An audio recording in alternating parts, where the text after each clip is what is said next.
I'm Lane Gergely with Sure-Life Labs. I'm here with my husband, Tony Gergely. We had a husband-wife tournament today. It was another date that we have. We're always having these dates. We're going to show you some tips on how to properly handle your fish and manage your live well. We do a lot of hunting and fishing. Once again, she beat me, but that's cool with me. First thing we want to do is show you how to measure the live well and to treat the live well. Make sure that your live well is filled to capacity, obviously. Grab yourself a measuring device out of the garage or the house or whatever, or in this case, we just got a tournament board out of the boat. But you want to measure 3 dimensions of it. And you want to go with the water depth, which is filled to capacity here, which is sitting right around 11 inches. So pull that out, and what we're going to do is go ahead and write 11 inches down.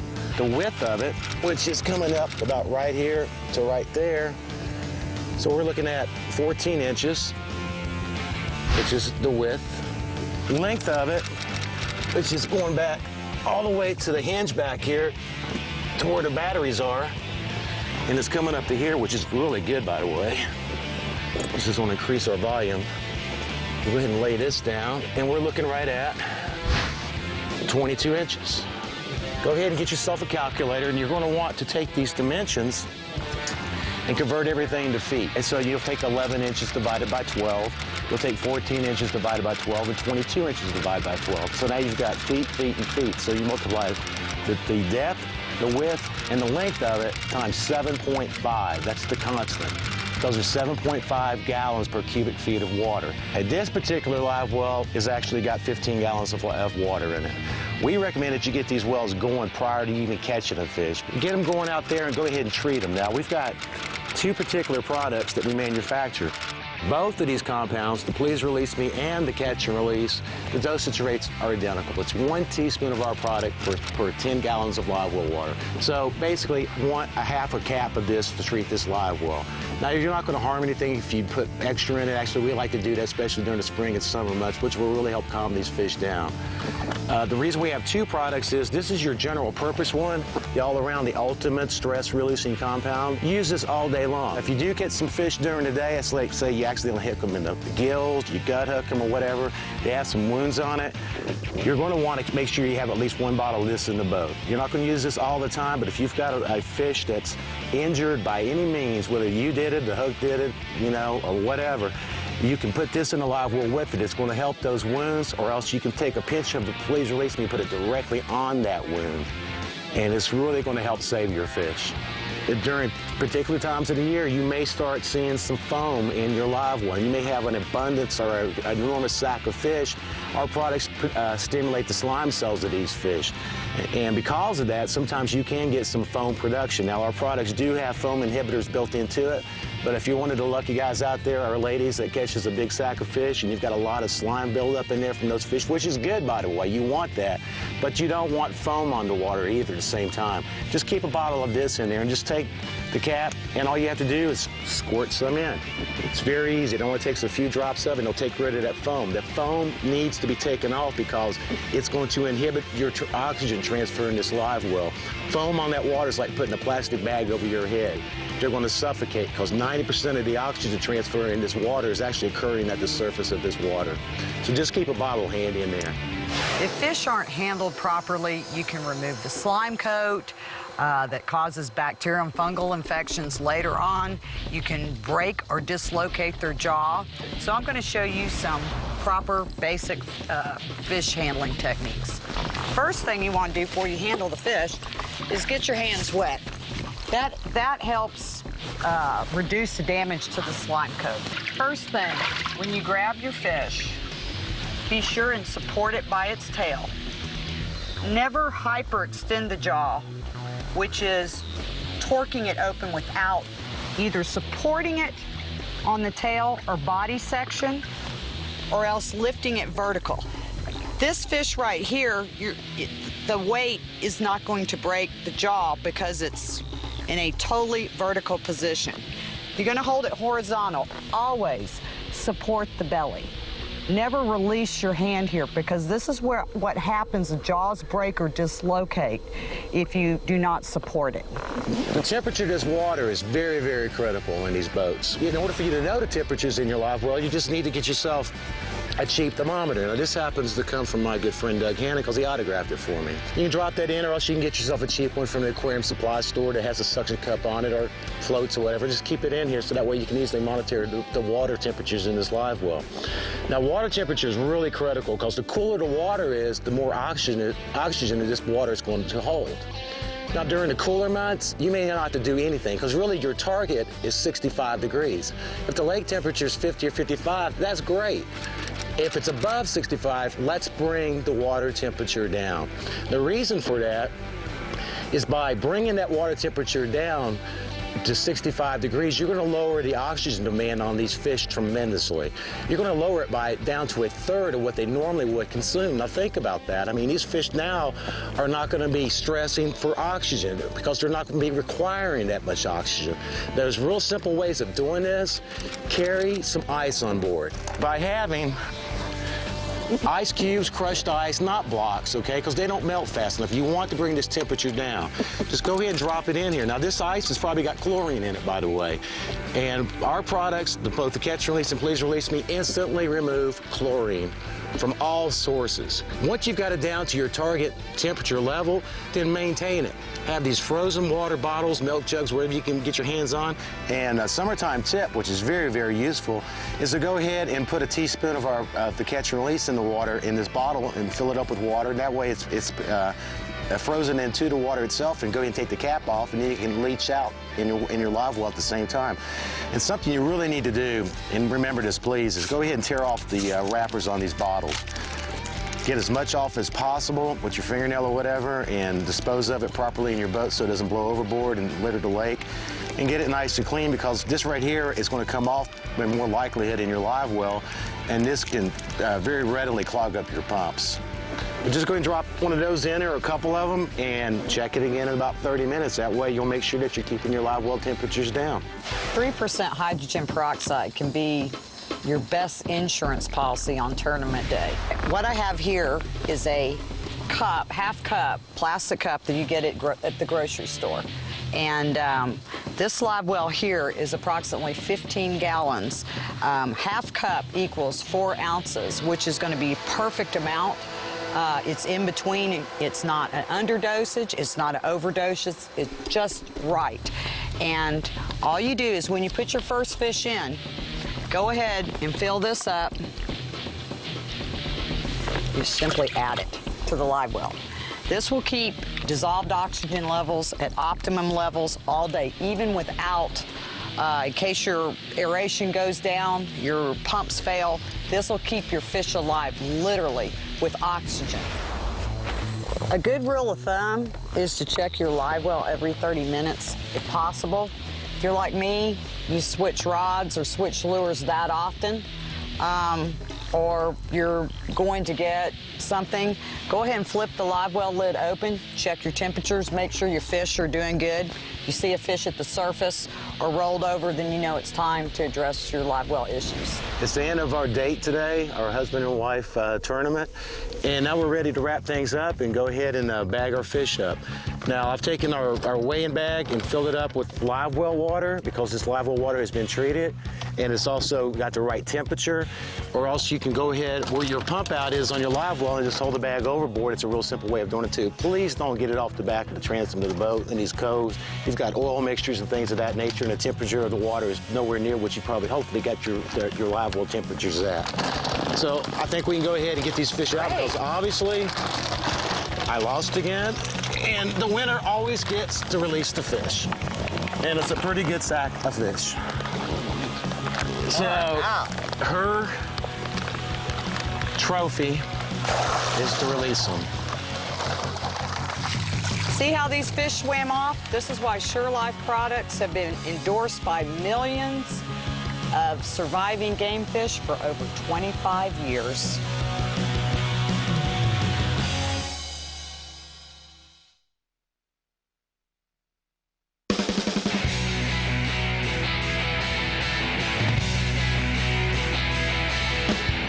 I'm Doug Hannon, and I'm here with Charles Stewart. You know, many people in the tournament organizations have become pioneers. They've learned to find a way to contribute, and they've learned how to contribute to the success of our live release in tournaments. And Charles is one of those guys that's realized that fish, when they're caught, have to have neutral buoyancy. When a fish is in the water, it's required that it not sink and it not float, and it does that by a mechanism called the swim bladder, which is nothing more than an air bubble in the fish.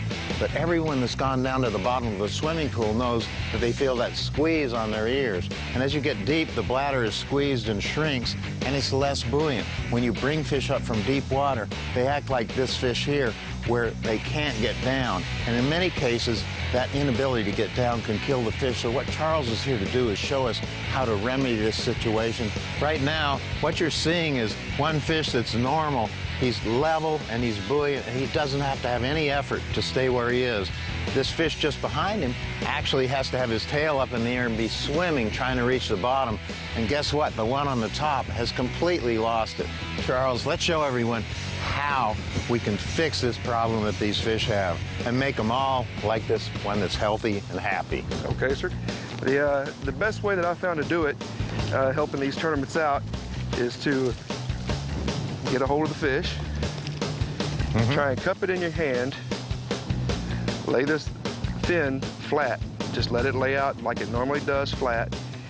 Turn the needle where the flat side is down, come back about 2 or 3 scales past the top end of that fin and slide it under the scale until you can feel it go through, just like that. Then you want to come up and go straight down. Look at the bubbles come out.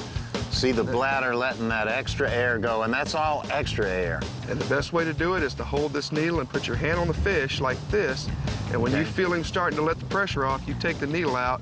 And there he goes. And there he goes. So all you're going to do is remove that needle as soon as the fish loses buoyancy, stops pushing up on your hand. Yes, sir. As soon as you feel that pressure coming off your hand, you want to take that needle out, and that fish will swim away just like it was out naturally in the lake. That's excellent. Be caught another day, yeah. These methods have been tried and true and proven. As you can see, we've got nothing but healthy, neutrally buoyant fish in this tank, ready to take their place back in the world. And you know, there's schools of thought on this that have advocated many ways of doing it, one of which involves going down in the mouth through the throat, where the bladder is actually accessible, but there are so many vital organs so close and so much in peril that we don't recommend this. We recommend that you do the method Charles Stewart advocates and has been a big part in developing and is proven successful. Go through the side of the fish. That's the most secure way to make sure those fish will survive.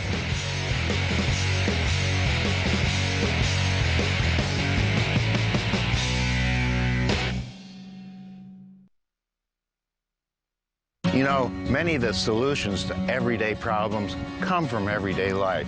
What I'm talking about is a simple chemical that's really a miracle in and of itself. You know, if it's 100% concentrated, it's rocket fuel. But we know it as a common antiseptic that's totally safe. You can pour it on cuts, you can even gargle it. It's in mouthwash, it's everywhere. And I'm telling you, this stuff is amazing, and it's called hydrogen peroxide. The simple formula for hydrogen peroxide is very similar to water, which is H2O, but it's actually H2O2. That means that there's one extra oxygen in every molecule of this stuff, and that's exactly what fish need to survive. One of the worst things about hydrogen peroxide is that it gets a bad rap. By that I mean that because in concentration it's very caustic or burns, because oxygen burns, then many people think that to put it in the water with fish would actually cause burning of the gills and the eyes. But you have to realize that we're using very safe concentrations, and that's what we're recommending here. The real peroxide that you get in a bottle is only 3%. And when you take 3/100ths of a part oxygen and you put it in anything, it's not nearly as strong. And then we're pouring it in water at a ratio of about 300 or 400 to 1. So now you're reducing that 3% by another 300. And that makes it totally safe. But the amazing thing is, and it's really amazing, there is so much oxygen in this peroxide that it literally saturates the water. Water has the wonderful ability to dissolve almost anything around it into itself. That's why they call it the universal solvent. And it dissolves the peroxide, but water can only absorb that which it can saturate. It's sort of like pouring water on a sponge. You pour water on the sponge. Once the sponge gets saturated, then it'll just flow off of it and fill a bowl of water. But if you squeeze the water out of the sponge, as a fish squeezes the oxygen out of water with his gills, then more water will soak into the sponge. And that's exactly what you do. You put a big reserve of oxygen in the water with hydrogen peroxide. Pour about 1 ounce of hydrogen peroxide in 3 gallons of water. The average live well, maybe 15 gallons. So 4 or 5 ounces of that, and it'll make a reserve of oxygen in your water that will keep your fish alive and well, even if your aerators stop. No matter what, fish need oxygen to survive, and hydrogen peroxide is the solution.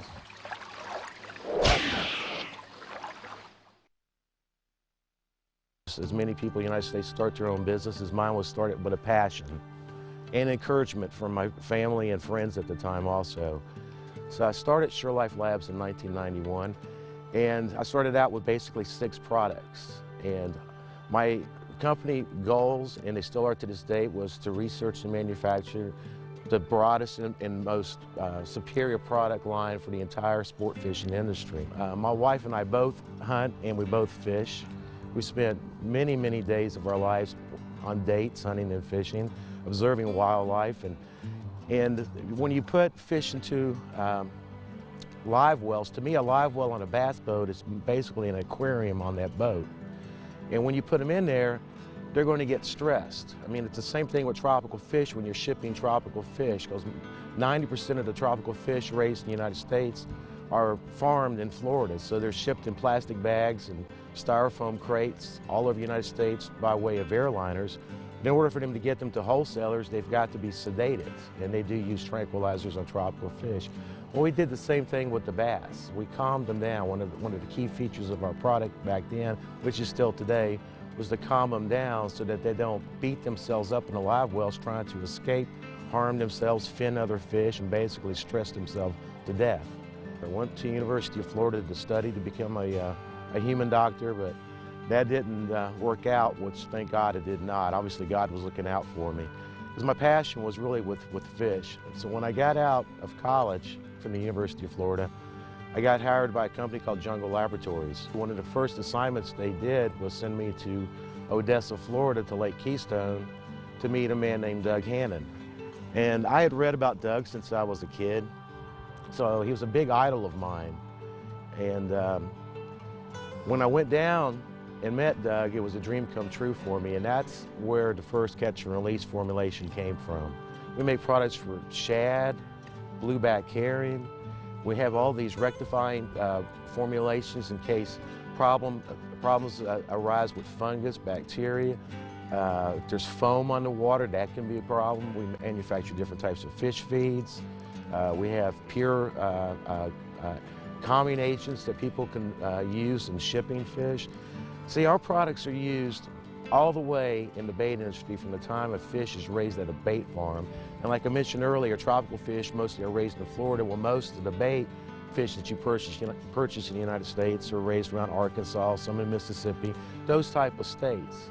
And our products are used all the way from the time that minnow or shiner is harvested from that pond, just like people harvest crops with cotton and so forth or corn. But they harvest these fish, bring them into captivity. They've got these long raceways. Well, they've got to treat that water. And once they treat that water, then they get put onto 18-wheelers, which these 18-wheelers have massive tanks on them. They transport them to wholesalers. Well, that person has to treat that water to maintain the lives of those fish. Once it gets to a wholesaler, the wholesaler resells it to a retail store. Then the retail store keeps those fish. And ultimately, a fisherman goes in with his minnow bucket or live well or bait box or whatever and purchases 2, 3, 6 dozen minnows to go fishing with, goes out in the lake, spends several hours that day fishing, and ultimately that fish gets used as bait to hopefully catch a fish. Well, the point of that is that our products play a key part of maintaining those lives of those fish in captivity all the way from the time those fish are harvested and used ultimately on the end of the hook, because those fish are basically a commodity. And if those fish are not kept alive, there is no commodity. And if there's no commodity, that person's not in business. If that person's not in business, we're not in business, which in itself speaks a lot for our product line. Okay, I'm really excited about our new catch and release formulation. This is probably the 6th or 7th version of this formulation since 1982. But you know, some of the key components of it, and these are very, very, very critical in a live well on a bass boat, is that it calms the fish down in captivity. It replaces lost electrolytes. It stimulates the natural slime coat of the fish, and this is very important because the slime coat on the fish is able to inhibit bacterial and fungal growth on the fish. So we stimulate the natural slime cells of the fish. We reduce bacterial and, very importantly, viral loads in the water so the fish does not get infected, plus fungus. And it also helps remove surface foam off the surface of the water. Some of the other key features of our new formulation is that it removes ammonia from the water, and this is very critical because now you can reduce down the frequency of live well changes in the water also. It removes chlorine from the water, and this is very critical also because if you're going to add ice to the water, which we highly recommend obviously to cool the water down, ice sometimes will contain chlorine from your city water plant, so you've got to be able to remove that. Our product instantly removes chlorine from the water from all sources. By using our products all the way in the live well from the time you catch your fish in the morning, and hopefully your tournament trail is using it in their live well weigh-in troughs, and then maybe the live release trailer, how other methods are being released back into the wild, our products give those fish a better than fighting chance of living once you put them back into their natural habitats. After 25 years of being involved in this industry, I'm very excited, especially with this new formulation. And you know, we really want to help educate people and give people the proper information out there.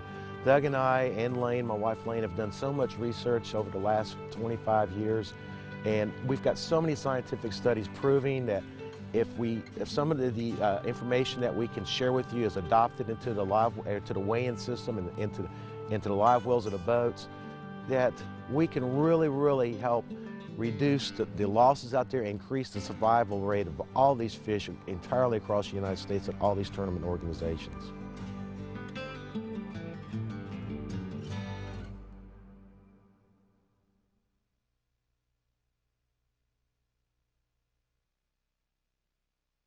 My name is Lane Gergely, and I'm a research biologist for Sure-Life Labs. I am a medical microbiologist, and when I met my husband in the late 90s, I went to work for him and just transferred the knowledge that I had with humans, which is very similar to all animals, to fish. My passion is with animals in general. I was raised fishing and hunting. At the age of 5, I was going offshore and catching fish, different species of offshore fish. And so I've always fished and hunted and raised animals. I've always had exotic animals just about my entire life, and bass are no different. So it was easy for me to embrace the concept of doing all that I could in putting my knowledge to use on keeping these magnificent creatures alive for future generations. Tony and myself travel all over the United States to help educate anglers, take care of fish, help tournament organizations learn the proper methods for weigh-ins. And while we're there, we always teach anglers. Anglers come up to us and ask us questions or want to learn particular things, and we always work with the angler all the way from the weekend angler to the pro. We get a lot of pros that come up and ask us questions. So it's fun. It gives me a chance to work with the fish and educate anglers and tournament organizations. Our products help calm and relax the fish. The fish is peaceful. And why that's so important is because when you take a wild animal, which a bass or any game fish is, and you put him in captivity, he's going to stress to try to get out and get back into the wild. So it's very important to make his time in captivity as the least stressful as possible. This ensures the highest rate of survival, and I can't overstress the fact that these guys need to be kept very calm in their captive environment. By using our products and using the tips that we're going to give you in this video, you can reduce the stress to eliminate the shock and eventual mortality, which is very, very important for the future of our sport and the preservation of the species. Our goal is to educate anglers and tournament organizations on not just our products, but the tips that we'll give you to ensure that these fish remain alive for spawning seasons well into the future. And the tips in here are scientifically proven over the past 25 years to work. We have not just scientific experience, but field experience. The one thing I could say to the fishermen is to take this information and use it, because this resource is very precious. We're not building more lakes in this country right now, and we've got to preserve what we have. And we're giving you all the tools to be able to release your fish. And the one thing I would say is please release your fish. If you're not going to eat it, release it and do the best that you possibly can to keep it alive.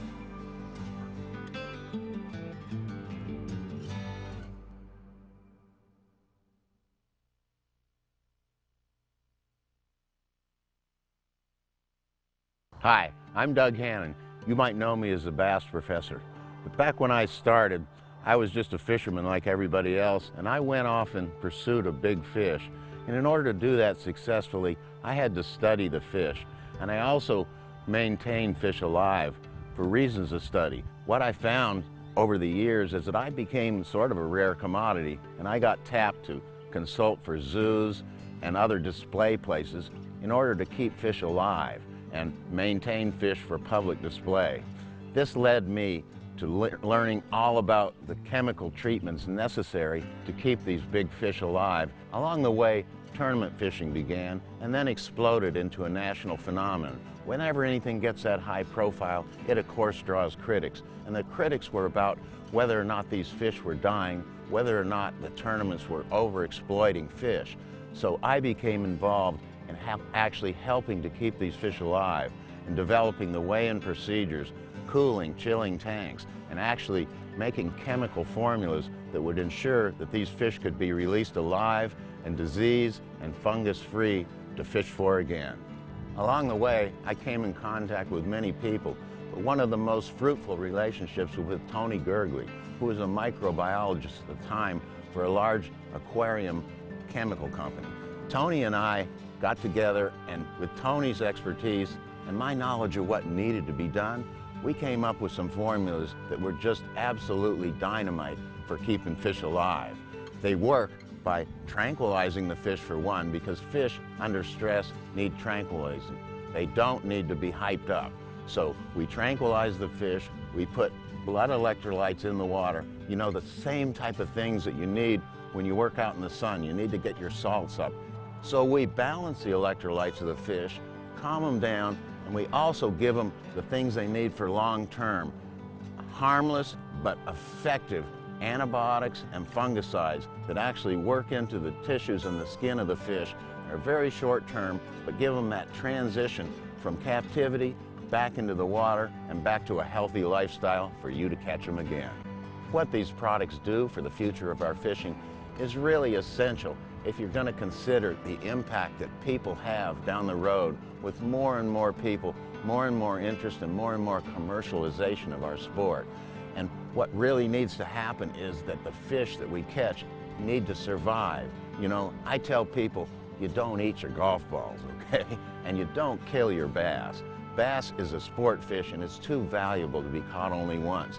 So by the use of these chemicals, whether you're a recreational fisherman and just holding your fish so you can have a good picture to remember the day, or whether you're a tournament fisherman and out there in the heat of competition and having to bring them in under rough conditions and hard water, and all of that through a weigh-in process and get them back in the water, you want those fish to survive, and that's exactly what these chemicals provide. You know, I've always thought that fishing requires a license, and if you look at the definition of a license, it's a privilege, and it's also a responsibility. And what we have to do, if we're going to continue to enjoy our fishing and our environment, is to have an enlightened self-interest, to learn about what we need to know in order to preserve what we love. And that's exactly where we have to go. Whenever you fish, I don't care what kind of fishing you're doing, we want you to think about the survival of the fish that you're enjoying. And a lot of that comes from treating them properly, maintaining them properly, and releasing them alive to fight again.